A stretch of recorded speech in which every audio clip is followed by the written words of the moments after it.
Programma piedāvā tādu lielisku risinājumu, kurā sadarbojoties divām būtiskām nozarēm, veselības nozara un kultūras nozara, var rast preventīvu vai profilaktisku pasākumu iedzīvotājiem, it īpaši tai grupai, kurai šobrīd nav daudz pakalpojumu. Tā ir grupa, kur ir strādājoši cilvēki, kas neietilpst nekādā sociālā riska grupā, tātad ģimenes, kurā ir bērni un kuri saskaras ikdienā ar dažādiem psihiskās veselības izaicinājumiem, pat ja tie vēl nav klasificējami kā slimība.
Vispār jau kultūra un māksla ir kā tilts starp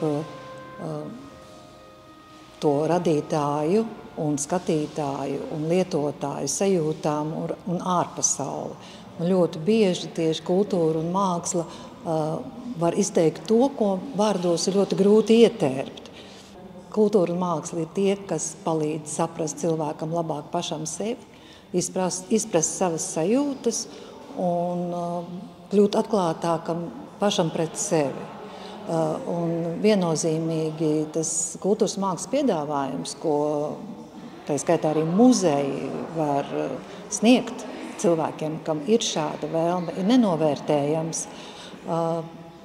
jo muzeji pirmām kārtām ir droša vieta, muzeja krātuves ir pilnas bagātībām, un esmu pārliecināta, ka jebkurš, kurš atnāk, viņš var atrast tādu darbu vai tādu vietu, kas atbildīs viņa iekšējai pasaulē vislabāk un kur arī sniegs viņu mierinājumu. Tā kā es labprāt iedrošinātu visus ar kultūras un mākslas nozari saistītos gan cilvēkus, gan institūcijas iesaistīties šāda veida projektos un piedāvāt un izstrādāt programmas tieši cilvēkiem, kuriem tāda palīdzība varbūt ir vajadzīga.